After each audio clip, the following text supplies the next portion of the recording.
Mais avant cela, Well s'endort une nuit et se réveille dans le corps d'un jeune garçon complètement perdu, entouré d'étranges personnes en pleine cérémonie de mariage. Pensant que ce n'est qu'un rêve, Well se rendort, mais est vite réveillé par un homme nommé Arthur qui se présente comme son père. Il emmène Well saluer quelques invités, mais n'ayant jamais développé la moindre compétence sociale, son cerveau court-circuite jusqu'à ce qu'Elrich, son frère aîné, vienne à son secours. Il apprendra plus tard d'Elrich qu'ils célèbrent le mariage de leur frère aîné avec une noble et qu'ils sont eux-mêmes nobles. Pensant être le troisième fils d'une riche famille noble, Will croit qu'il vivra de son héritage et n'aura plus jamais à travailler de sa vie. Cependant, cette fantaisie s'effondre le lendemain quand on lui sert du pain rassis et une soupe très diluée au petit déjeuner, et il apprend plus tard d'Elrich qu'ils sont en réalité misérables. Il se console en se disant qu'il recevrait quand même un héritage en tant que noble, étant le troisième fils de la famille, avant de rencontrer 5 de ses frères, un par un, et de réaliser qu'il est en fait le 8e fils. Plus tard, regrettant sa vie d'esclave d'entreprise, Well découvre que ses frères s'en vont après avoir laissé le peu d'argent de la famille à leur aîné Kurt. Avant de partir, Elrich dit à Well de ne pas suivre leur tradition familiale d'être fauché. Il se précipite alors à la bibliothèque familiale pour trouver un livre sur la finance, mais ne trouve que des romans d'amour sombre. C'est alors qu'il tombe sur un orbe de cristal accompagné d'une note expliquant que si on le touche et qu'il s'illumine, cela signifie qu'on possède du mana. Au début, il n'y prête pas attention, ne croyant pas que sa chance de misérable puisse soudainement briller, mais il finit par tenter le coup. Mais l'orbe se met à briller de 1000 feux dès qu'il le touche. Alors qu'il le repose et commence à chercher un livre de magie, Arthur arrive et lui dit d'aller chercher du bois de chauffage en forêt. Il tente de libérer son prétendu potentiel de mage caché, mais rien de ce qu'il essaie ne fonctionne, le laissant profondément déçu. C'est alors qu'une diva aux cheveux de réponse apparaît et lui demande si c'est bien lui qui a touché l'orbe de cristal quelques instants plus tôt. Well tente de repousser cet étrange personnage, mais l'homme se présente comme Alfred, un mage légendaire. Cependant, leur rencontre est interrompue par l'apparition d'un sanglier furieux qui fonce droit sur Well. Voyant cela, Alfred agit en adulte responsable en se protégeant derrière Well et lui dit de concentrer son mana dans ses mains tout en imaginant le vent. Well obéit et libère une rafale de vent qui projette le sanglier en arrière. Alfred achève ensuite le travail en utilisant le même sort de vent mais en version bien plus puissante. Alors que le pauvre sanglier s'écrase dans les bois tout proches, Alfred dit à Well qu'il deviendra un magicien 1000 fois plus fort que lui dans un futur très proche. Plus tard, Alfred organise un goûter sur le thème des princesses et dit à Well qu'il souhaite lui transmettre sa magie. Le jeune homme fauché lui répond alors qu'il n'a pas les moyens de le payer en retour. Alfred lui assure qu'il n'est pas un chasseur de fortune et qu'il cherche juste un disciple avant de le prévenir de garder leur pouvoir secret. Well lui demande pourquoi. Alfred lui explique alors que pouvoir utiliser la magie le placera automatiquement au-dessus de ses frères, faisant de lui l'héritier direct de leur titre familial. Cependant, comme il est encore bien trop jeune, cela représenterait un risque considérable pour lui. Le lendemain, au début de l'entraînement de Well, Alfred lui dit d'harmoniser sa capacité de mana en lui tenant les mains et en y faisant circuler son énergie. Alors que le garçon s'exécute, il sent un mana puissant l'envelopper pour apprendre plus tard que c'était le sien quand Alfred lui révèle que son mana surpasse déjà le sien. Tandis que Well s'entraîne plus tard à la magie du feu, Alfred lui apporte un panier de légumes à ramener chez lui et le félicite d'apprendre la magie avec une telle rapidité. Au même moment, Arthur remarque que le minerai de cristal a été déplacé de son emplacement initial et soupçonne fortement que Well l'a utilisé. Alors qu'il en parle à Kurt, les deux hommes rient aux éclats, se moquant de Well qui s'imagine avoir des pouvoirs magiques. Cette nuit-là, alors que la mère de Well le remercie de leur avoir permis de manger une soupe qui n'est pas seulement de l'eau, Arthur lui demande comment il a bien pu se procurer des légumes qu'on ne trouve que de l'autre côté de la rivière. Il lui demande s'il a utilisé la magie de vol, ce qui fait paniquer Well, persuadé que son secret est sur le point d'être découvert. Cependant, Arthur rit de sa blague de papa ringarde, tandis que Kurt est jaloux de l'attention que Well reçoit. Le lendemain, Alfred enseigne au garçon la magie de traque, lui expliquant comment utiliser les changements de pression du vent autour de lui pour localiser n'importe qui ou n'importe quoi. Well maîtrise la leçon du premier coup, et, utilisant ses sens aiguisés, chasse un oiseau pour leur déjeuner. Ensuite, alors qu'ils font griller l'oiseau, Well offre du wasabi à Alfred, que le novice s'empresse d'étaler généreusement sur son poulet. Étrangement, en y mordant, il ne ressent absolument aucune saveur épicée. Au lieu de cela, il avertit Well de ne pas s'aventurer trop profondément dans la forêt enchantée pour y chercher ses herbes, à cause des monstres qui y résident. Ce soir-là, alors qu'il enseigne à Well à contrôler une boule d'eau, le garçon mentionne que son frère aîné se montre jaloux et méfiant envers lui. Ce à quoi Alfred répond que ce perdant complexé a sûrement senti qu'il possédait de la magie. Il demande à Well ce qu'il ferait si ses prouesses magiques étaient découvertes et qu'on lui proposait de devenir le chef de famille. Ce à quoi Well répond qu'il ne veut pas blesser son frère et qu'il refuserait donc. Alfred lui suggère plutôt de devenir aventurier et révèle qu'il l'a été lui-même. C'est alors qu'un miasme sombre commence à émaner de son corps, le faisant gémir de douleur, mais Well ne le remarque pas. Le soir, il annonce à sa famille qu'il veut devenir aventurier, mais apprend que son père, complètement fauché, ne peut pas se permettre de payer les frais de sa scolarité. Cependant, le lendemain, Alfred explique que si Well parvient à apprendre à voyager, il devrait pouvoir intégrer l'académie et y vivre en travaillant à temps partiel. Il lui fait ensuite une démonstration de magie de vol et lui dit qu'il pourra l'utiliser pour ses déplacements. Plus tard cette nuit-là, Alfred lutte avec acharnement pour supporter la douleur causée par le miasme. Le lendemain matin, il annonce donc à Well qu'ils mettront fin à son entraînement dans les jours à venir. Le garçon est pris de court, mais lorsqu'il tente de protester, Alfred lui lance un regard de mort et il se tait aussitôt.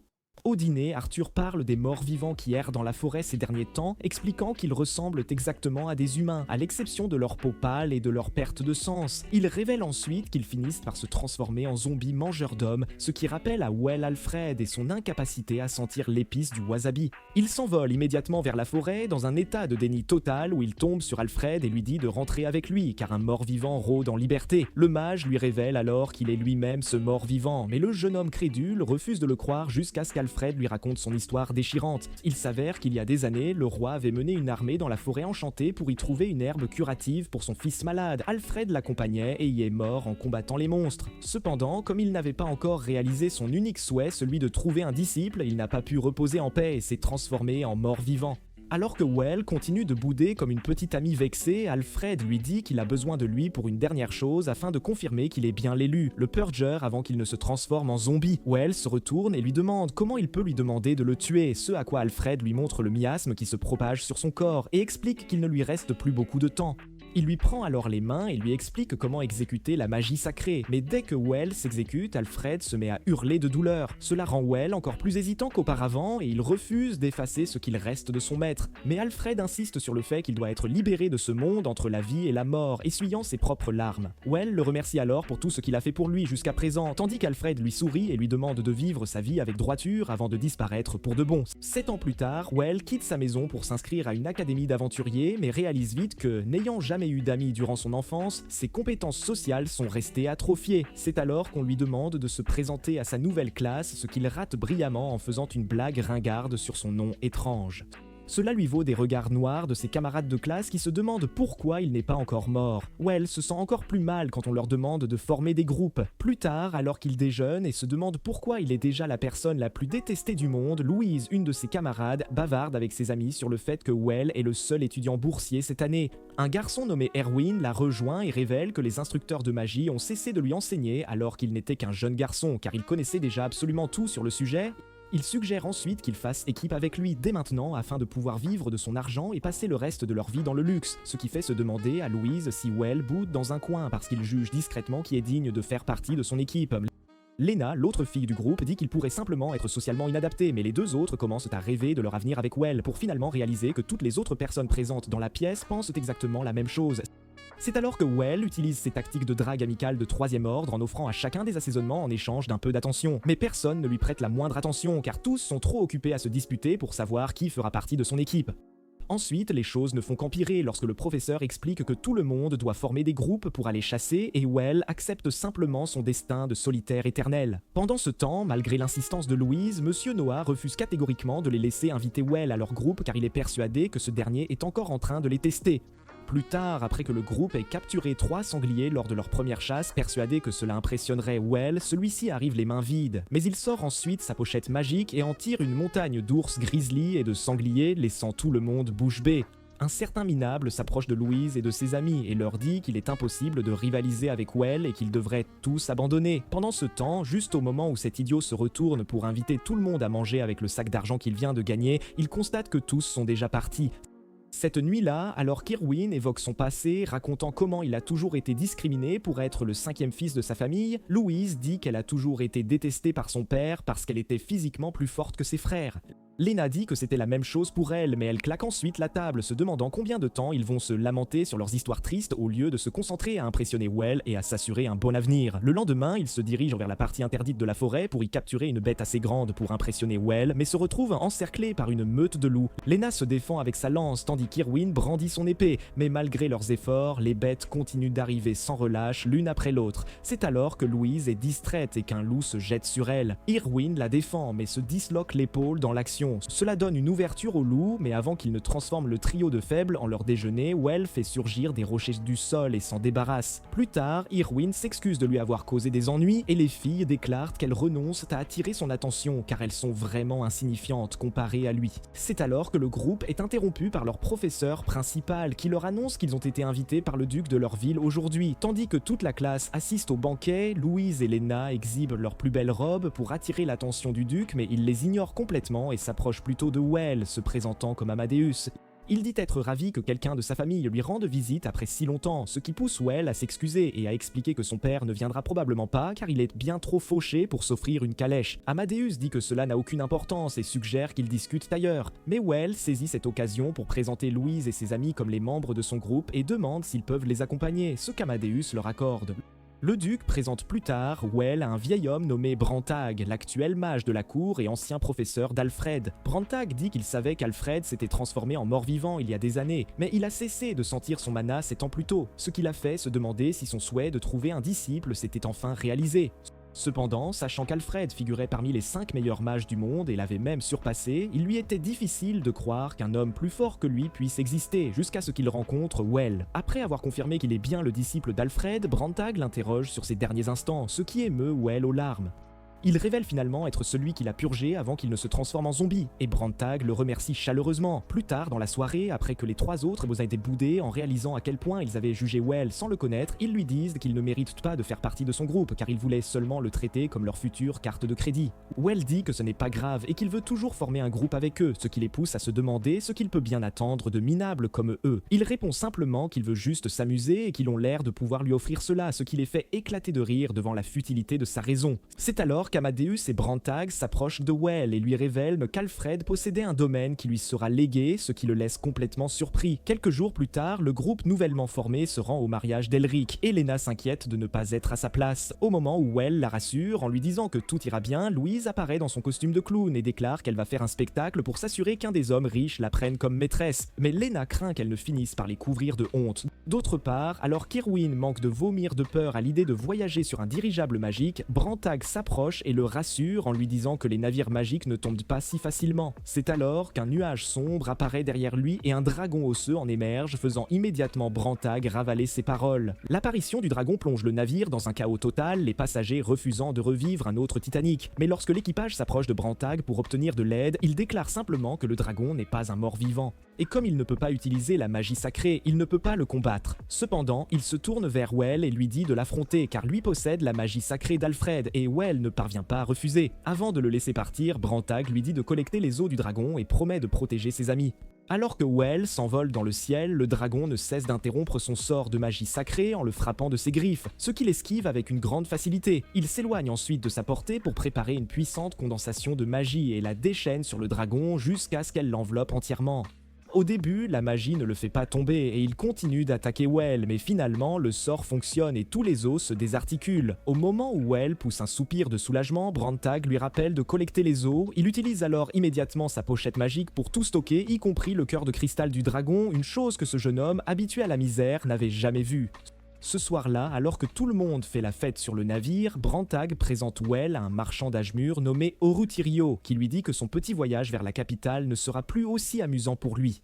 Quelques jours plus tard, lorsqu'ils atteignent enfin leur destination, Brantag s'enfuit de la scène et laisse tout le monde aux bons soins d'Orutirio, tandis que Louise jacasse à quel point elle veut faire du shopping. C'est alors que l'armée du roi apparaît, faisant croire à tout le monde qu'ils sont perdus. Cependant, le chef s'agenouille et invite Well au château du roi après l'avoir félicité d'être devenu un tueur de dragons. Après que ses amis l'aient abandonné pour aller faire du shopping, il suit à contre-cœur Orutirio jusqu'au château où il découvre que le roi n'est pas un vieux gâteux, mais plutôt une copie sexy de Gojo. Il accorde à Well le rang de baron pour avoir terrassé le dragon et protégé le navire, et le jeune homme lui prête rapidement allégeance. Pendant ce temps, Brantag et le groupe s'installent chez Elric, où le mage lui explique comment Well serait retiré de leur famille s'il devenait baron. Il déclare également qu'il deviendra le chef d'une nouvelle branche familiale, laquelle serait classée plus haut que leur famille d'origine, leur père n'ayant que le rang inférieur de chevalier. Cela fait se demander au trio fauché s'il cessera d'être un aventurier lorsque cela se produira. Ce à quoi Brantag explique que baron n'est qu'un titre et qu'il pourra continuer à aventurer tant que rien ne le liera ira à la capitale. De retour au château, le chef de l'armée et le directeur des finances se disputent sur la récompense que Well devrait recevoir pour avoir collecté les os et survécu au dragon. Le maréchal de l'armée soutient qu'il devrait être récompensé de 180 000 pièces d'or car il a risqué sa vie. Mais le responsable des finances affirme que l'État est actuellement fauché et qu'ils ne peuvent donc se contenter que de 130 000. Voyant cela, le grand prêtre Hohenheim se lève et leur dit de s'accorder sur 150 000 et d'arrêter d'embarrasser le roi en se comportant comme des singes. Une fois l'accord enfin conclu, Orutirio explique que le prêtre le soutient parce qu'il veut qu'il rejoigne l'église et que le chef de l'armée veut qu'il les approuve, ce qui l'agace. Après avoir quitté le château, un étrange individu tente d'impressionner Well en balançant sa lance, ce qui pousse Orutirio à révéler comment les roturiers ne cesseront de le suivre pour obtenir un emploi, maintenant qu'il est un noble avec un avenir prometteur. Quelques jours plus tard, lorsque Well arrive au mariage d'Elrich, il apprend de ses frères que leur cadeau familial n'est toujours pas arrivé et que tout ce qu'ils ont reçu de Kurt est une lettre dans laquelle ce dernier se lamente sur sa misère. Le novice se demande pourquoi cela représente un tel problème, ce à quoi Elrich explique que, puisque leur famille relève du duché d'Amadeus, ne pas apporter de cadeau de mariage à la mariée signifierait également le déshonorer. Entendant cela, Well propose de payer le cadeau de mariage et grâce à ce geste, Elrich se marie joyeusement. Une fois l'événement terminé, Orutirio remet à Well le riz fermenté qu'il lui avait demandé d'acheter, ce qui insuffle une nouvelle énergie au jeune homme épuisé. Il prend rapidement ses amis et se téléporte au manoir d'Alfred, où il se met immédiatement à fabriquer sa propre pâte de miso dans la cuisine. Tout en regrettant d'avoir autrefois fait pourrir la pâte dans sa vie antérieure, Well utilise la magie pour accélérer le processus de fermentation et finit par obtenir un résultat dont il est pleinement satisfait. Il cuisine plus tard de la soupe miso et la sert à ses frères et amis, qui sont tous choqués de goûter quelque chose d'aussi délicieux. Au même moment, Hohenheim appelle sa petite fille Elise dans sa chambre et lui annonce qu'il a enfin trouvé un mari convenable pour elle. Le lendemain même, Hohenheim invite Well chez lui et ce dernier lui apporte un cadeau que le vieil homme accepte avec plaisir. Juste au moment où les deux s'installent, il appelle Elise dans la pièce avec du thé, laissant Well complètement stupéfait par sa beauté.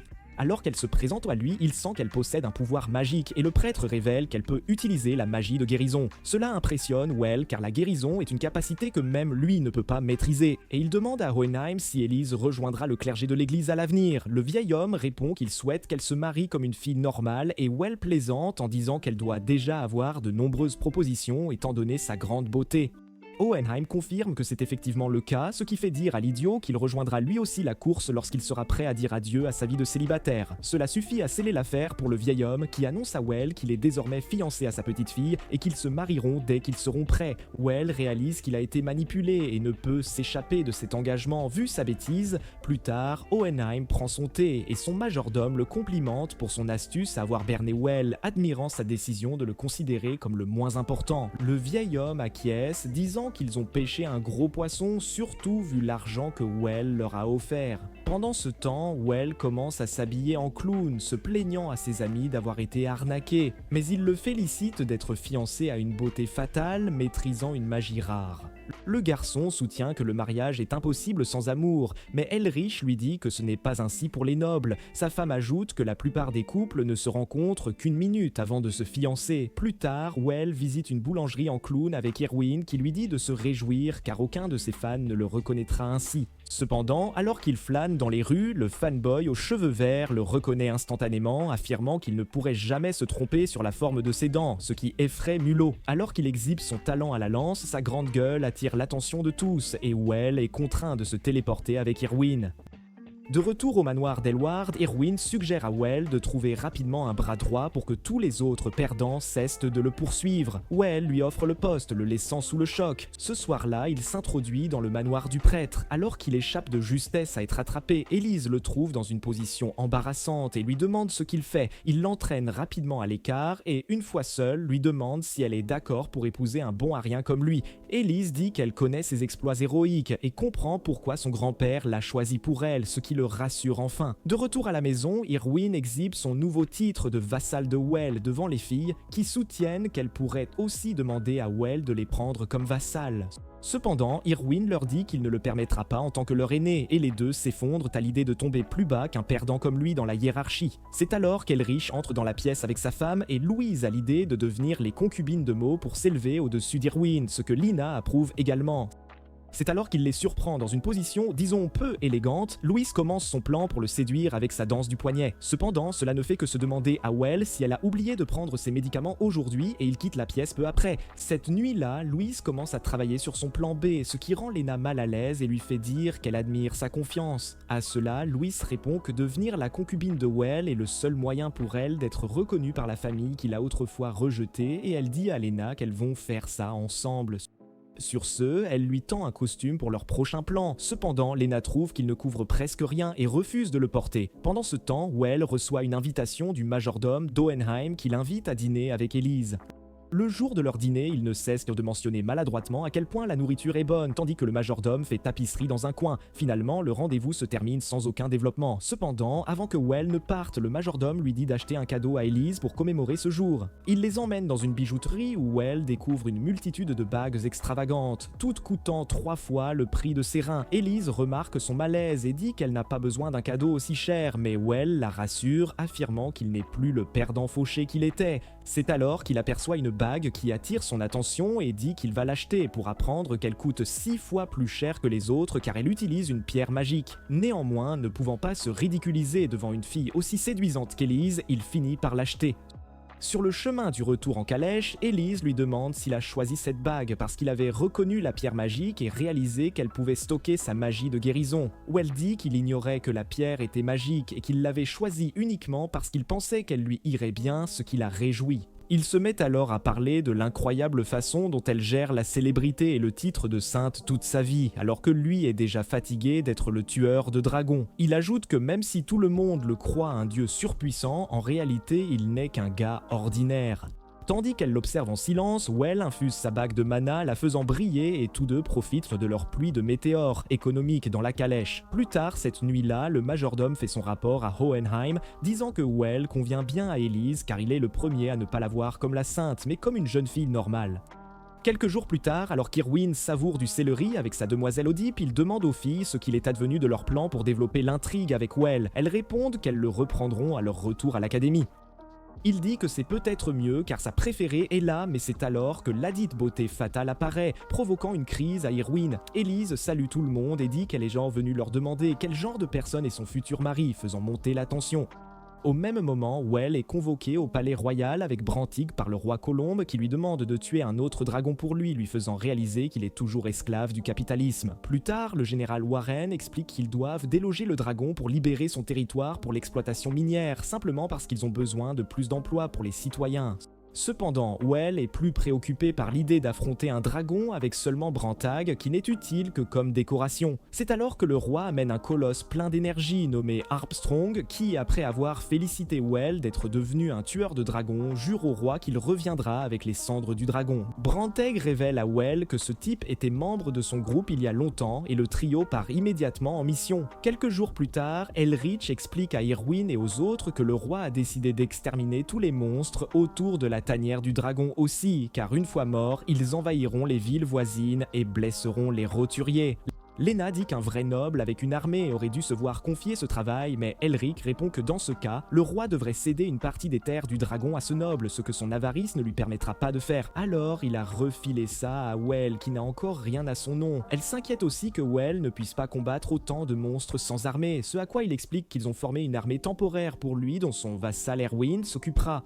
En entendant cela, Erwin se dégonfle et dit qu'il ne peut pas le faire, mais Elrich lui offre son aide et Louise lui rappelle que personne n'attend rien de lui, donc tout ce qu'il a à faire est de se tenir sur le piédestal en tant que leur commandant. L'armée part assez tôt et une fois sur le champ de bataille, Lena dit qu'elle est anxieuse car leur premier vrai travail s'est avéré être une guerre totale. Mais Louise compare cela au premier travail de Well qui était de tuer un dragon et dit qu'ils iront bien. C'est alors qu'Elise s'immisce à nouveau et révèle qu'elle est là aussi en tant que médecin. Elle demande encore des nouvelles de Well pour apprendre qu'il est déjà parti vers la tanière du dragon et prévoit de l'attaquer à l'aube. Au matin, Armstrong utilise son mégaphone intégré pour réveiller le dragon de son sommeil. Et tandis que la bête en colère se prépare à les dévorer vivants, il active un sort de changement de costume flashy pour enfiler son armure. Il charge ensuite le dragon et le frappe à la tête avec son énorme marteau, faisant se demander à Well si sa chétive existence est même nécessaire ici. Cependant, Brandtech explique que même si la magie d'Armstrong rend sa force physique et ses défenses impeccables, elle aspire aussi très rapidement son mana. Au moment où le colosse écrase la bête contre le rocher, Brandtech dit à Well de se préparer pour sa prochaine attaque et il déchaîne instantanément un éclair de mana sur la bête, la vainquant finalement. Pendant ce temps, Elise rejoint le groupe de Well pour le petit déjeuner et goûte enfin à la fameuse soupe miso, tandis qu'Irwin est tout excité de manger avec la fille la plus séduisante de la capitale. C'est alors qu'un messager arrive et annonce que Well a vaincu le dragon, soulageant tout le monde, surtout Elise. De retour à la tanière, le groupe collecte les restes de la bête dans le sac magique de Well, espérant gagner de l'argent en les vendant, car leur roi avare a refusé de les payer, qualifiant cette chasse de devoir de leur part.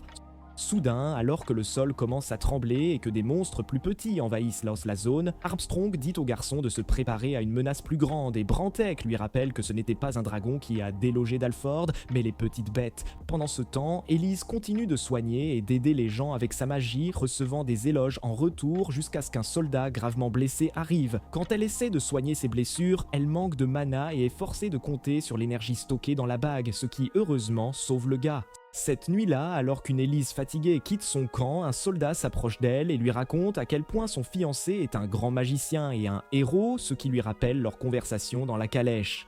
Réalisant que Well fait toujours de son mieux pour être le héros que tout le monde attend, Elise décide de faire de son mieux aussi et soigne tout le monde jusqu'au lendemain matin. À l'aube, un messager arrive avec la nouvelle qu'ils ont gagné la guerre. Cependant, avant qu'Elise ne célèbre cela, un autre homme arrive et annonce qu'un noble est blessé et a besoin d'aide. Craignant que ce ne soit Well, elle court rapidement vers les champs, seulement pour découvrir que c'est quelqu'un d'autre.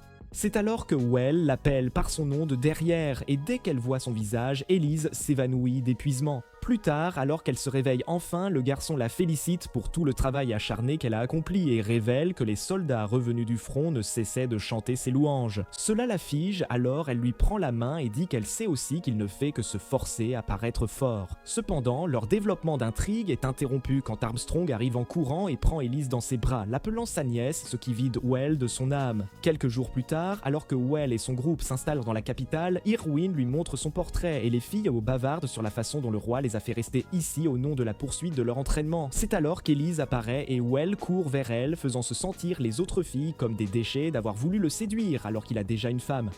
D'autre part, la sainte révèle à Well qu'elle pensait qu'il était déjà marié à Lina et Louise, ce qu'il nie avant de lui demander ce qu'elle en penserait si c'était le cas. Elise dit que cela aurait été bien puisque c'est la norme dans leur pays, et les filles saisissent cette occasion pour lui proposer le mariage. Après quelques hésitations, Well accepte et pose les bases de son futur harem. Quelques jours plus tard, alors que Well assiste au mariage de son frère avec le reste de la famille, il apprend qu'un tournoi est sur le point d'avoir lieu auquel, selon Elrich, il doit participer. Quand Well suggère de concourir dans la section magie, il est déçu d'apprendre qu'il ne teste que l'escrime, les lances et les arts martiaux. Sachant qu'il ne peut pas devenir Jackie Chan du jour au lendemain, Well raye instantanément cette dernière option et opte pour l'escrime après que son frère lui ait expliqué comment l'escrime est associé à l'honneur d'un noble. Le nouveau pense aussi à utiliser la magie pour améliorer ses compétences, seulement pour apprendre que la magie est strictement interdite, car ce tournoi est un jeu d'adresse. Ce soir-là, alors qu'Irwin fait la course avec les filles, il se plaint d'être fatigué, d'être toujours dernier, et leur demande de concourir avec lui sans leur amélioration magique.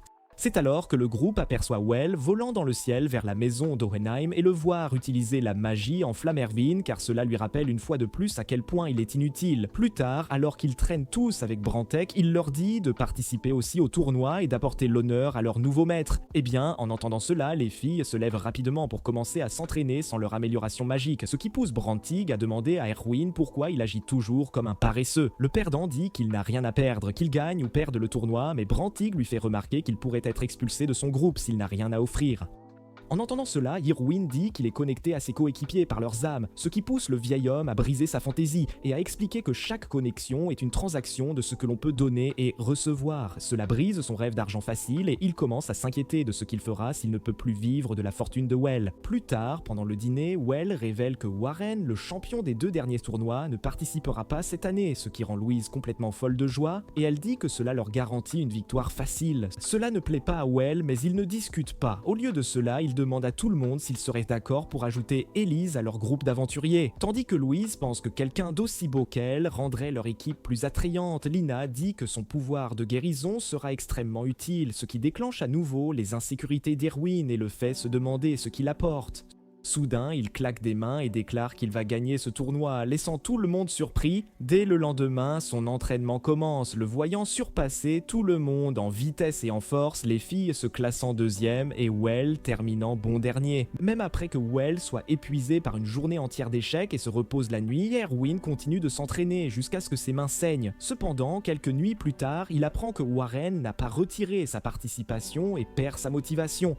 Alors qu'il boude dans sa chambre plus tard, Louis et Lina lui rendent visite et lui demandent pourquoi il ne se lève pas pour leur entraînement nocturne. Erwin se plaint alors que tout est vain car aucun d'eux ne peut gagner contre Warren. Louise lui dit d'être optimiste mais il soutient qu'une utilisatrice de magie comme elle ne pourrait jamais comprendre ce qu'il traverse, ce qui l'énerve et elle s'en va. Le lendemain, Erwin trouve Well assis seul et lui demande s'il le virerait de son groupe pour être inutile s'il ne gagne pas le tournoi, seulement pour le trouver en train de ronfler. En le réveillant, Well appelle le nom d'Elise et explique à quel point elle est anxieuse à l'idée de s'intégrer à leur équipe, au point de se lever très tôt pour s'entraîner tous les jours, même si sa capacité de guérison est plus que suffisante.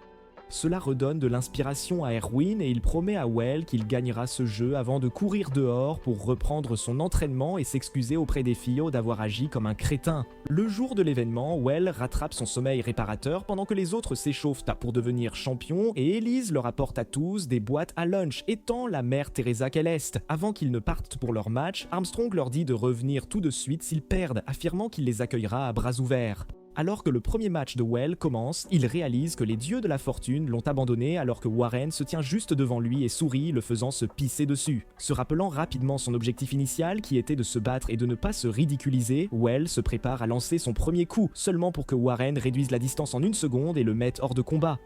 Alors qu'il sirote son thé et bavarde avec Prantek, Irwin et Lena achèvent de leur adversaire d'un seul coup de leurs armes, tandis que Louis met la sienne à terre et gagne. Cependant, cette dernière finit par perdre en demi-finale et revient vers l'équipe avec sa mine de perdante, seulement pour que Well la réconforte et qu'Elise soigne ses blessures.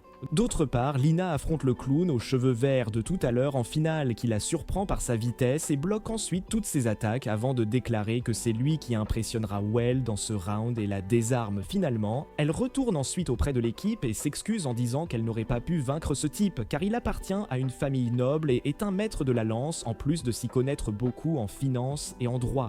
Cependant, elle réalise vite que Well n'a rien entendu car il dort profondément et Elise révèle qu'il n'a pas beaucoup dormi la nuit dernière, étant resté éveillé pour préparer leur boîte à lunch. Au même moment, Irwin passe les préliminaires avec Warren qui lui dit qu'il attend leur match avec impatience. Cela lui donne tellement d'anxiété que même lorsque l'arbitre lui demande d'abandonner en raison d'une blessure au bras, il refuse, disant qu'il perdra sa place dans l'équipe de Well s'il perd ce match. Cela énerve Louis qui lui dit de regarder dans la boîte à lunch que Well lui a préparée et il l'ouvre pour découvrir des boules de riz en forme de chacun d'eux et un message lui demandant de faire de son mieux. Elle explique aussi que Well n'est pas assez minable pour le laisser tomber à cause d'un tournoi inutile, mais tout cela tombe dans l'oreille d'un sourd. Et Irwin se dirige directement vers le prochain match, disant qu'il ne peut pas embarrasser Well en s'enfuyant. Comme prévu, il perd le match, mais toute l'équipe se retrouve avec de vrais mentors. Grâce à cela, Warren l'entraînant directement et Armstrong devenant le professeur de Louise et Well. Quelques années plus tard, Kurt reçoit un visiteur de la capitale qui lui apporte une lettre d'un ministre nommé Ruckner et il suppose que c'est juste une invitation pour lui à faire partie de la famille secondaire de Well. Toujours jaloux de son jeune frère, meilleur que lui en tout, il s'effondre. Sa femme Emily lit la lettre et révèle que Well est mort lors d'une exploration minière. De retour à la capitale, un Well en parfaite santé se regarde dans le miroir et admire l'efficacité de ses soins coûteux. Il rejoint ensuite ses amis et exprime son soulagement d'être enfin un aventurier indépendant qui n'aura plus à agir comme le chien de laboratoire du roi, seulement pour que Brantag gâche sa joie et lui apporte un travail du roi, lui demandant d'explorer des ruines. Alors que le groupe atteint ses ruines, Brantag les informe que le roi y a envoyé de multiples groupes d'aventuriers, des amateurs aux professionnels, mais qu'ils ont tous disparu. Tout cela s'est passé il y a 3 ans. Leur mission actuelle est donc de localiser les personnes disparues et de découvrir les secrets de ces ruines. Il mentionne également que la théorie la plus courante est l'existence d'un dragon, c'est pourquoi Well a été sollicité pour cette mission. Alors que le groupe s'enfonce dans la mine, Louis trouve une porte derrière laquelle il découvre une pièce vide avec un grand cercle vaudou. Dès qu'il voit cela, Rantek dit à tout le monde de sortir de la pièce, mais la porte se referme juste derrière eux et un sort magique s'active. Cela déforme d'abord leur vision, mais bientôt ils commencent à disparaître un par un pour réapparaître près d'un étrange panneau expliquant que l'ancien piège magique les a envoyés au fond de la mine. Brantex dit qu'ils devront retrouver leur chemin vers la surface pour survivre, mais Louise affirme que ce devrait être un jeu d'enfant avec la magie de téléportation de Well. Il brise sa bulle en expliquant que sa magie ne fonctionne que s'il sait exactement où il est et où il veut aller, ce qui dans ce cas ne sera pas possible. En entendant cela, elle le traite de bon à rien et le groupe monte les escaliers voisins pour atteindre une autre porte derrière laquelle ils trouvent une armée de mechas. À ce moment-là, la porte se referme à nouveau et l'armée se réveille d'entre les morts. Cependant, lorsque Well tente de les affronter, le trio de faibles lui intime de se tenir à l'écart et de les laisser briller pour une fois. Irwin, lui, tranche aisément les robots avec son épée. Lena les transperce de sa lance et Louise les pulvérise à coups de poing. Well les observe tel un père fier, aux côtés d'Elise. Tandis que Brantag soutient l'équipe de sa magie, Lena anéantit le robot chef à cheval, brisant ainsi leur formation. Cela permet à Louise de déchaîner toute la puissance de ses poings et à Erwan de tailler en pièces le reste de l'armée, les menant droit à la victoire. Par la suite, tandis qu'Elise soigne Louise, Lina découvre les dépouilles des aventuriers qui les avaient précédés. Peu après, le groupe tombe sur une horde de golems marchant droit vers eux pour les affronter. Simultanément, une rumeur de la mort de Well dans les ruines se propage dans la capitale, offrant au ministre jaloux l'occasion de rire à gorge déployée, tandis que le vieux Homenheim doit faire face à leur raillerie et leur manigance.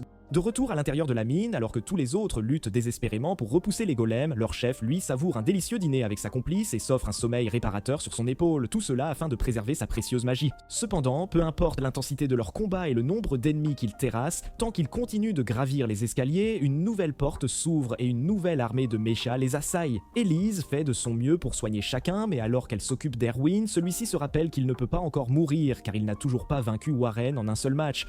Cela déclenche également son anxiété. Plus tard, elle s'accroche à Well et le supplie de rentrer chez eux sain et sauf afin qu'elle ne regrette jamais d'être venue ici avec lui. Le groupe finit par atteindre une ultime pièce mais n'y découvre absolument rien. Cependant, alors qu'ils commencent tout juste à célébrer, ils sont soudainement attaqués par un dragon golem, mais Branteg s'interpose pour les protéger. Au même instant, Lena est poignardée dans le dos par un soldat mecha tandis que leur armée déferle par la porte. Tandis qu'Elise se hâte de la soigner et que les autres affrontent les soldats, Well et Branta érigent une barrière pour se protéger du souffle ardent du dragon. Cependant, le vieil homme prévient que leur bouclier ne tiendra pas longtemps et que leur magie ne percera pas la peau d'acier de cette créature. Well propose alors de concentrer leur magie en un faisceau tranchant comme une lame pour le transpercer. Cette suggestion lui rappelle Alfred et il se place derrière Well, injectant son mana dans son corps pour renforcer le faisceau magique. Au début, cela fonctionne, mais le dragon les submerge et le jeune homme réalise qu'il est aussi cuit que ça. Cependant, Elise se précipite vers lui et l'embrasse, activant ainsi un sort sacré secret. Alors qu'elle s'évanouit dans ses bras, Will utilise cette nouvelle puissance de l'amour pour enfin transpercer le dragon avant de s'effondrer à son tour. Simultanément, à la mort du dragon, tous les autres soldats mechas cessent également de fonctionner. Quelque temps plus tard, Aswell reprend enfin connaissance. Il retrouve Brantig et apprend que cette bibliothèque secrète ainsi que tous les soldats mechas qu'ils ont affrontés ont été créés et abandonnés ici par un scientifique fou obsédé par la création.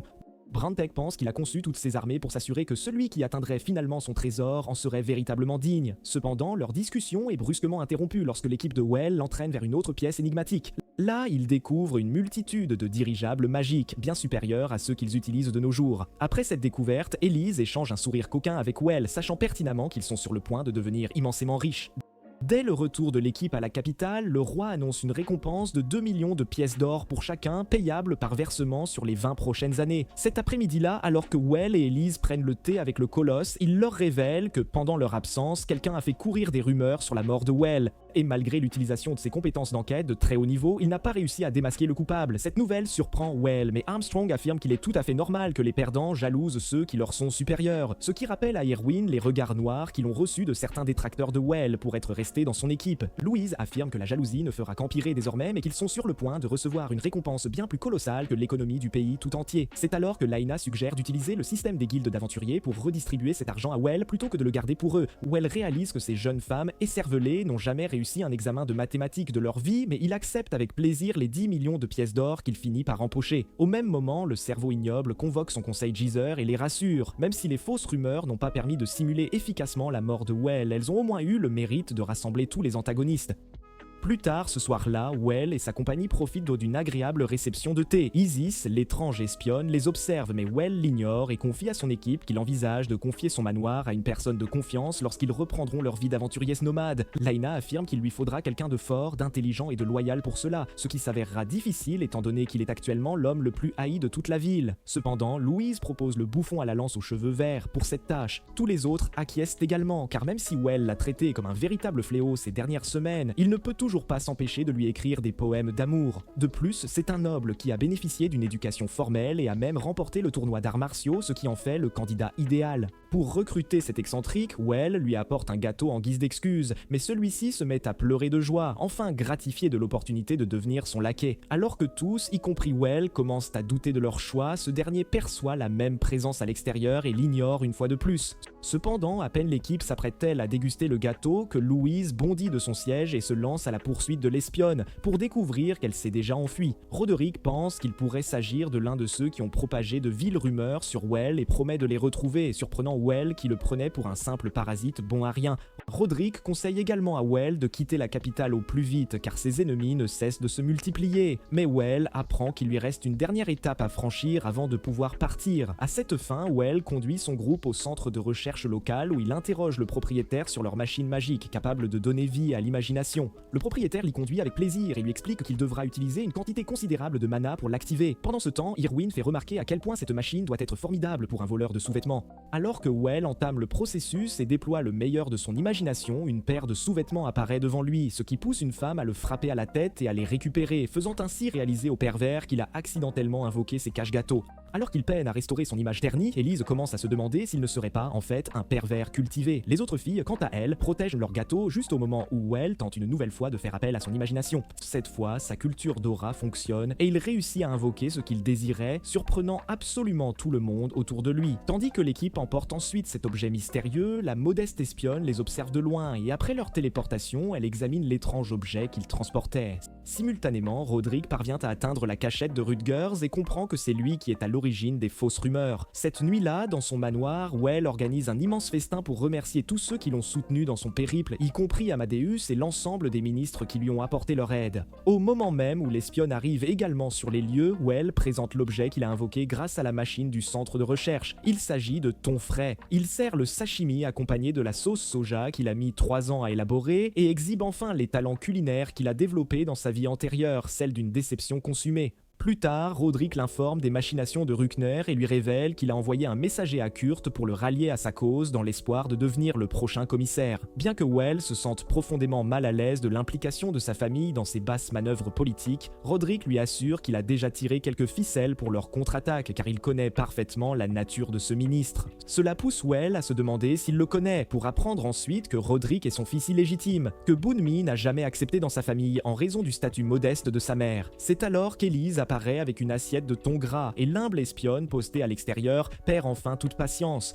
Soudain, la porte de la salle se met à trembler violemment juste avant que les panneaux ne s'arrachent de leurs gonds et que l'enfant aux cheveux roses ne fasse irruption. Erwin tente de l'arrêter mais se fait plutôt botter les fesses, tandis que la fillette se dirige droit vers la table de Well et dévore tout le thon gras qu'il possédait. Alors qu'elle savoure ce goût divin, le maréchal de l'armée fait son apparition et révèle que cette gloutonne n'est autre que sa fille, Wilma. Pendant ce temps, la modeste espionne confie qu'elle les a suivis toute la journée pour évaluer leur capacité à bien la nourrir et félicite Well d'avoir brillamment réussi son examen. Alors qu'il se demande si elle n'a pas un grain, Elise l'éloigne pour lui offrir davantage de sashimi, et le maréchal s'excuse platement pour son comportement. C'est alors que Branteg révèle qu'elle est atteinte du syndrome du héros, une capacité rare qui confère à son utilisateur une puissance physique colossale mais au prix d'un appétit gargantuesque car cette force accrue brûle un nombre considérable de calories. Le maréchal demande alors à Well de faire de Wilma sa garde du corps ou son épouse car il est épuisé d'essayer de combler le véritable trou noir qu'elle a en guise d'estomac. Mais Well décline sa proposition, expliquant qu'il compte reprendre sa vie d'aventurier, ce qui signifie qu'il n'aura pas besoin de garde du corps. Cela prend le maréchal au dépourvu qui interroge Amadeus sur le sort de la chasse aux monstres qui lui avait été assignée. Le Dilf, avec un air contrit, confie à Well qu'il doit encore accomplir une dernière mission officielle avant de pouvoir enfin vivre la vie d'un homme fort et indépendant. Simultanément, alors que Kurt se met à rire comme un dément dès qu'il apprend la mort de Well, Emily pousse un cri strident en voyant le soi-disant défunt apparaître juste devant leur fenêtre accompagné de tout son cirque. Les deux parties s'installent pour une discussion, tandis que Well se remémore alors le thé dilué de son enfance, Brantig explique à Arthur qu'après la guerre entre les monstres de la forêt enchantée et l'armée royale, personne n'a pris la peine d'exterminer les soldats qui s'étaient transformés en morts-vivants. Il ajoute qu'il apprécie grandement la manière dont ils ont soutenu l'armée royale à l'époque, en envoyant leurs propres fantassins, et explique qu'ils sont ici en mission pour purifier les âmes des morts-vivants, afin qu'elles puissent enfin trouver le repos éternel. Bien qu'Arthur écoute cette discussion avec calme, Kurt claque son poing sur la table et refuse catégoriquement de prêter leurs troupes une fois de plus. Brantek lui explique alors qu'ils n'ont pas besoin de ces hommes, car ils ont amené leur propre armée à un seul homme pour purger les morts et récupérer leurs effets personnels. Cependant, ce misérable avide déclare qu'ils ne pourront pas accéder à la forêt, qui se trouve sous sa juridiction, sans lui verser 50% de la valeur des biens récupérés, alors même que le taux habituel n'est que de 30%. Hermann, le second frère de la famille, tente de l'émouvoir en évoquant le fait que leurs concitoyens récupéreront enfin les vestiges de leurs êtres chers. Mais il découvre que Kurt est totalement dépourvu d'émotions. L'individu va même jusqu'à affirmer que les gens pauvres comme eux ne portent pas d'armure coûteuse. Ainsi, les collecter serait sans valeur. De surcroît, puisque les funérailles ont déjà été célébrées, leur rituel de purification tout entier est également vain. Élise tente de lui faire la morale en expliquant que les âmes n'atteignent le paradis qu'après la purification, mais il lui intime de fermer son clapet de privilégié, car elle ne pourrait jamais comprendre ce que signifie la pauvreté. Cela pousse Erwin à bout, cependant, dès qu'il s'apprête à bondir pour refaire le portrait de Kurt, Well le retient. Cela donne à Kurt le champ libre pour insulter Well, mais aucun de ses compagnons ne tolère cette calomnie et lui ordonne de respecter Well, car son statut est bien supérieur au sien. Cela blesse tellement le pleurnichard qu'il convoque une assemblée villageoise pour ternir l'image de Well, mais il découvre que les habitants connaissent déjà la mission de Well visant à libérer les âmes. Simultanément, Well comprend enfin à quel point Kurt le hait, alors qu'il dîne avec Hermann qui lui confie qu'il n'était pas ainsi avant que Well ne commence à acquérir sa renommée de tueur de dragons. Selon lui, Kurt est simplement rongé par l'insécurité, craignant que son droit de diriger la famille ne lui soit dérobé. Cependant, cette discussion est interrompue lorsque la séduisante épouse de Hermann leur apporte une délicieuse tarte aux pommes. Elle interroge également Well sur la mission et lui raconte l'histoire de son grand-père qui faisait lui aussi partie de l'armée perdue. Le jeune homme lui promet alors de le retrouver et de lui rapporter ses effets personnels. Cela met la jeune femme à genoux qui déclare à quel point il serait préférable que Well dirige la famille à la place de ce minable constipé de Kurt. Cependant, Hermann lui intime de se taire. D'autre part, même après qu'Hermann lui ait offert leur vin de qualité supérieure, Brantek refuse de boire et ce, malgré sa réputation d'ivrogne notoire, ce qui laisse Louise complètement sous le choc. Le lendemain matin, le groupe se dirige vers la forêt enchantée et commence à provoquer les soldats morts, les traitant de minables et de rats puants afin de les faire sortir du bois. Bien qu'Élise trouve l'idée absurde, Branteg assure que cela fonctionnera car les morts vivants sont encore suffisamment intelligents pour saisir les insultes. Et à cet instant précis, le ciel vire au rouge et les zombies commencent à surgir. Dès que cela se produit, Élise déploie son cercle magique portable et projette une zone sphérique de magie sacrée, laquelle purifie instantanément les morts vivants dès qu'ils la touchent. Tous les autres détestent se sentir si inutile, jusqu'à ce que le cadavre du commandant fasse son apparition et les incite à se préparer au combat pour être lui aussi anéanti par la barrière magique. Alors que les soldats cessent d'apparaître, Louise se demande s'ils en ont terminé, mais Wilma fait remarquer que le beau grand-père d'Hermann ne s'est toujours pas manifesté. C'est alors qu'un wyvern surgit de nulle part et attaque Erwin, mais Louise le sauve de justesse. Wilma l'affronte avec sa hache, affirmant que c'est également un mort-vivant, avant de bondir et de le décapiter, laissant Erwin perplexe quant à la raison pour laquelle un mort-vivant ne succombe pas à leur barrière de magie sacrée. Élise le purifie individuellement, suggérant que sa taille imposante pourrait en être la cause. Cependant, leur discussion est interrompue par une nuée de sangliers morts vivants qui déferlent dans la forêt. Certains parviennent même à pénétrer la sphère sans encombre pour être aussitôt anéantis par l'équipe de Well. Une fois tous ces êtres purifiés, le fantôme du beau grand-père d'Hermann apparaît enfin et s'enquiert de sa petite fille. Well et Élise s'approchent de lui, le rassurant qu'elle est en pleine santé et heureusement mariée, puis le laissent enfin reposer en paix grâce à leur magie sacrée. Par la suite, tandis que l'équipe rapporte les effets personnels des défunts aux villageois, ravivant ainsi le souvenir de leurs êtres chers, Kurt fait son apparition et leur intime de rendre les armures rouillées à leurs forgerons une fois qu'ils auront cessé de pleurer. Les anciens tentent de faire valoir que l'armure est de peu de valeur, mais ils rétorquent qu'ils n'ont pas suffisamment de fer dans leur village pour commencer, ce qui rend même les épées les plus rouillées absolument inestimables. C'est alors que les villageois le traitent de diable sans cœur. Well surgit alors, tel un chevalier en armure étincelante, et demande s'il les autorisera à conserver les vestiges en échange de fer pour son commerce. Au moment où Kurt acquiesce, Well extrait un gigantesque bloc de fer de sa sacoche magique et lui intime de laisser ces pauvres gens en paix, ce qui l'exaspère encore davantage. Cela vaut à Well une immense approbation de la part du village, mais Kurt le laisse savourer sa joie, pensant qu'il va enfin partir. Cependant, la situation se complique lorsqu'Amadeus demande à Well de prolonger son séjour au village pour aider les monstres de la forêt enchantée, une requête à laquelle il est contraint de se plier. Dès qu'il s'en va, tout cela se révèle n'être qu'une vaste conspiration à laquelle même Branteg participe. D'autre part, alors que l'équipe se téléporte de nouveau à la demeure d'Herman, le chef du village les accueille et les convie aux funérailles des soldats. Lors de la cérémonie, tandis qu'Elise prononce les prières, certains anciens du village n'en reviennent pas que Kurt ne se soit toujours pas présenté, ce que le chef du village surprend au passage. La nuit, pendant que tous les autres s'affairent à savourer le festin funéraire, Well remarque Amélie rendre ses respects au défunt accompagné de ses deux fils. Well s'approche d'elle et lui demande de le traiter comme elle le faisait autrefois. Cependant, son attention est détournée par ses fils, qui se révèlent être d'immenses admirateurs du tueur de dragons et le supplient de leur narrer comment il a vaincu le dragon d'os. Tandis que son équipe de bouffons monte un spectacle de marionnettes de troisième ordre pour les jeunes, Well discute avec Amélie de ses fils, qu'elle considère comme son monde entier. Plus tard, les garçons demandent des bonbons à Well et il sort un pot entier de friandises japonaises qui rencontrent un succès immédiat. Cette nuit-là, après avoir fait ses adieux à la dame et à ses neveux, le chef du village réapparaît et sollicite Well de prendre la tête de leur village, affirmant que Kurt n'est plus qu'à quelques jours de le détruire entièrement. Cela prend le jeune homme au dépourvu et il tente de trouver des prétextes, évoquant son désir de devenir aventurier ou le refus du roi. C'est alors que Brantig fait son apparition et révèle que c'est précisément ce que le roi souhaite et qu'ils ont été dépêchés ici en mission pour s'assurer que Well devienne l'héritier de sa famille. Une fois le choc dissipé, Branteg explique à Well comment la région autour de la forêt enchantée, naturellement abondante en ressources, est demeurée sous-développée pendant des générations, simplement parce que ceux qui dirigeaient ce village étaient soit incompétents, à l'image de son père, soit de véritables scélérats, comme son frère Kurt. Il affirme que la famille royale est restée trop longtemps en marge de cette problématique, mais la pression des autres ministres s'intensifiant, ils n'ont plus d'autre choix que de recourir à la force. Il précise que par force, le roi entend user de basses manœuvres politiques pour faire trébucher Kurt et tenter d'éliminer Well. La répercussion de cela serait sa mort légale et la confiscation de ses terres, lesquelles seraient ensuite attribuées à Well. Cela met Well hors de lui, et il déclare à Branteg que sa vie n'est pas un objet qu'ils peuvent manipuler à leur guise, selon leurs propres besoins. Cependant, le mage affirme simplement qu'ils n'ont pas de meilleur choix que lui pour développer cette terre, car il possède déjà la magie et les fonds nécessaires pour y parvenir. Le lendemain matin, Well se sent tiraillé, ne sachant que faire depuis cette révélation. D'une part, il ne souhaite la mort de personne, mais d'autre part, la persuasion de Branteg a porté ses fruits. C'est alors qu'Amélie vient le retrouver avec ses fils, et tandis que Well leur fait une démonstration de ses talents magiques, il comprend enfin pourquoi il se sentait si partagé face aux ordres du roi. Lina explique qu'une fois que Kurt sera mort ou puni, ses fils perdront leur statut et pourraient même être exilés, tout cela tandis que le chef du village écoute discrètement la conversation. Cette nuit-là, Herman et Well entendent une certaine agitation et découvrent que les anciens du village se dirigent hâtivement vers la demeure d'Arthur. Interrogés, ils affirment être là pour exiger un changement de direction de Kurt à Well, mais Herman les avertit qu'ils risquent d'être sévèrement sanctionnés en représailles. Le vieil homme borné déclare qu'il s'en moque, et Branteg, de loin, identifie la véritable origine de ce problème.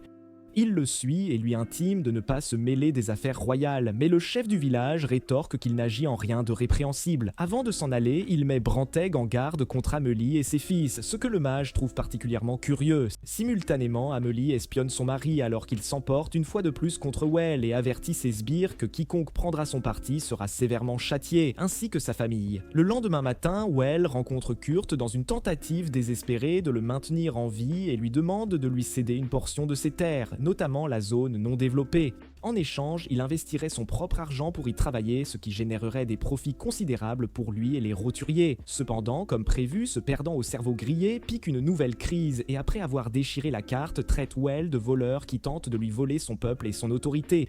Déçu mais pas surpris, le garçon quitte sa chambre et trouve Emily qui l'emmène dans leur jardin et lui explique que tout ce qui lui importe, ce sont ses fils. Même maintenant, elle essaie seulement de rester dans ses bonnes grâces pour que, lorsque Kurt finira par tout gâcher, au moins ses fils ne soient pas déshonorés ou ne perdent pas leur titre de noblesse. Well dit qu'il a fait de son mieux pour tout le monde mais ne sait plus quoi faire. Plus tard, en rentrant au manoir d'Herman, Well évacue son stress en préparant de la mayonnaise et dit à son équipe qu'il compte bientôt devenir le seigneur de cette ville, ce qui brisera bien des cœurs. Cependant, il mentionne qu'il ne suivra pas le scénario du palais royal et qu'il trouvera un moyen qui ne causera plus de morts. Bien que cela prenne Erwin tellement au dépourvu qu'il gâche sa portion de mayonnaise, Liz rassure Will en lui disant qu'ils sont tous avec lui. Quoi qu'ils décident, ils commencent leur mission en attirant l'attention de tous avec de la mayonnaise maison, des vêtements de la capitale et des armes robustes que les roturiers n'ont jamais vues. Comme prévu, cela énerve Kurt et ses sbires craignent que Well ne prenne bientôt le contrôle de toute la ville.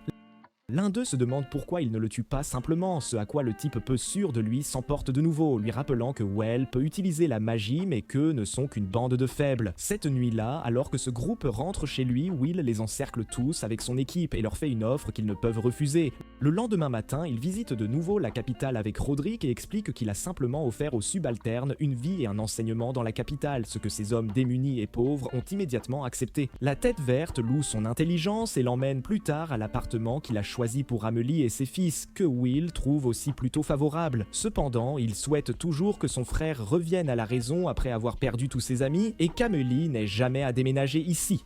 Plus tard, Roderick emmène Will à l'église où il prévoit d'interner son frère en état de mort cérébrale et ce dernier pense que le roi ne devrait pas pouvoir interférer tant qu'il obtient l'approbation d'Ohenheim. Sur le chemin du retour de l'église, le duo passe juste devant le messager de Ruckner qui trouve le cerveau dans une calèche et reçoit encore un colis pour Kurt. Il le lui apporte et dit que c'est un cadeau de Ruckner et des excuses pour lui avoir donné de fausses informations dans la lettre, ce qui fait se demander au type fauché ce qu'il veut en retour. Le messager dit que Ruckner ne veut qu'un traitement spécial une fois que les zones sous-développées commenceront à prospérer, ce qui active le mode maléfique de Kurt alors qu'il conspire pour tuer Well une fois pour toutes. Pendant ce temps, Brantig utilise la magie de Track pour localiser sa position alors qu'il marche vers eux dans la forêt et déplore à Well que, puisqu'il vient seul, cela signifie qu'il a trouvé un moyen de le tuer.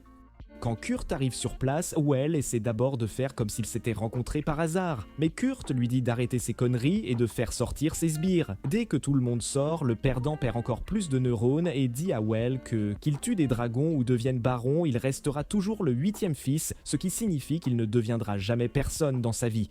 Juste à ce moment, il sort l'objet qu'il a reçu et l'appelle la flûte du dragon, disant qu'il l'utilisera pour tester à quel point il est vraiment cool. Branteg est surpris de voir un objet magique aussi rare en personne et révèle que c'est quelque chose qui peut invoquer un tas de dragons à la fois. Lena dit qu'ils ont déjà combattu des dragons, mais Brantig lui rappelle qu'ils n'en ont affronté qu'un seul jusqu'à présent et à peine 2. Donc si un essaim arrive, ils mourront tous. Elise dit que s'il appelle le dragon ici, tous les habitants de la ville mourront aussi, y compris sa famille, ce à quoi il répond que c'est bien fait pour eux de l'avoir trahi. Il continue aussi en disant qu'il volera l'argent de Well après sa mort et l'utilisera pour développer cette ville, ce qui attirera beaucoup de femmes vers lui et il les utilisera facilement pour avoir un fils et remplacer sa famille actuelle. Cela fait disjoncter Well, mais dès qu'il essaie d'agir, Kurt joue de la flûte et le ciel devient gris avec des fantômes sortant du sol et les encerclant. Erwin est confus de voir des fantômes au lieu de dragons, ce à quoi Elise explique que cela doit être la malice et Brantag en déduit que la flûte était la flûte de malice qui transforme l'utilisateur en mort-vivant pour combattre son ennemi. Juste à ce moment, Kurt se transforme en un géant rempli de haine et d'insécurité, ce qui paralyse Well qui ne peut croire que son frère, aussi minable soit-il, est mort. Juste à ce moment, le mort-vivant les attaque et Elise les défend avec sa magie sacrée, disant qu'elle le purifiera. Cependant, la malice s'avère trop forte pour qu'elle puisse la gérer. Cependant, avant que tout le monde ne devienne de la chair à canon, Will reprend ses esprits et aide Elise, réussissant à vaincre le monstre alors que la flûte finit par terre. Les restes de l'âme de Kurt s'envolent jusqu'à la capitale où il s'écrase sur une fête organisée par Ruckner et ses subalternes avides, les tuant tous. Quelques jours plus tard, la mort du gros et de ses 11 acolytes devient le sujet de conversation de la ville, et selon Roderick, tout le monde en blâme Kurt. Il craint qu'il ne devienne difficile pour Amelie de s'installer dans la capitale, car ses fils pourraient être traités de criminels, ce qui pose un autre problème à Will. Cela le fait plus tard s'effondrer devant Brandigan Armstrong alors qu'il se plaint de n'avoir pu sauver personne et soupçonne que la flûte était aussi l'œuvre du palais, ce qui le frustre encore plus. Juste au moment où il commence à blâmer les nobles pour tout, Branteg le remet à sa place, lui rappelant qu'il est aussi un noble et ne devrait pas agir comme s'il ne faisait pas partie de ce monde. Cela fait regretter à Well sa vie passée encore plus en une nuit. Il demande à Elise s'il a parfois l'impression d'être déconnecté de la réalité. Elle dit qu'il se sent parfois émotionnellement lointain, bien qu'il soit à portée de main, et il réalise que c'est probablement parce qu'il n'a toujours pas accepté ce monde comme le sien. Après qu'il promette d'essayer d'être plus noble maintenant, Elise lui tient les mains et se demande s'il devrait faire des projets. Le lendemain, Will est appelé au palais pour recevoir sa récompense pour avoir combattu encore un autre méchant. Et cette fois, le roi lui accorde tout son village parental, ainsi qu'un souhait qu'il le laisse personnaliser. Well dit qu'il y a quelque chose qu'il veut vraiment et commence par rappeler à tous que depuis la mort des 12 nobles, de nombreux titres se sont libérés et beaucoup de gens essaient de les revendiquer. Il demande au roi de le laisser accorder 2 de ces titres aux personnes personne de son choix, ce qui bouleverse la cour puisque l'octroi de titre est quelque chose que seul un roi peut faire. Le maréchal se retourne d'abord contre Will et dit au roi de reprendre sa récompense et de ne lui laisser qu'un morceau de ses terres pour lui donner une leçon. Hohenheim et les autres ministres lui disent sévèrement de retirer ses paroles, mais Well, d'un mot, réplique. Juste à ce moment, Amadeus met son grain de sel et rappelle à tous que certains nobles, par le passé, ont donné des titres à d'autres personnes avec la permission du roi, ce qui en fait quelque chose qui devrait au moins être considéré. Cela énerve le maréchal qui veut que son propre parent possède les terres qui ont été données à Well. Cependant, Armstrong intervient avant que les choses ne deviennent trop chaotiques et suggère qu'il hérite plutôt de ses terres, car il possède à la fois la force brute et le pouvoir magique, ainsi que de l'argent. Le roi dit qu'il ne peut pas le laisser quitter la capitale, même s'il était un remplaçant parfait, avant de se tourner vers Will et de lui accorder son souhait, disant qu'ils doivent placer le développement de ses terres au-dessus de tous les arguments politiques, pour l'instant. Juste au moment où tous les autres membres de la cour sourient aussi pour Will, Armstrong lui fait un clin d'œil et le roi lui accorde le titre de comte, laissant l'audience stupéfaite. Quelques jours plus tard, Will rencontre Amelie qui le remercie de son aide et la rassure qu'il accordera à ses garçons leur titre dès qu'ils atteindront l'âge adulte. Plus tard, il utilise sa magie pour aplanir les zones sous-développées avec Irwin et Roderick et prévoit d'y ouvrir un magasin de miso et de sauce soja une fois la construction terminée. Will parviendra-t-il un jour à échapper au piège de la vie d'entreprise? Dites-le nous dans les commentaires, laissez un like si vous avez aimé et abonnez-vous pour plus de super résumés.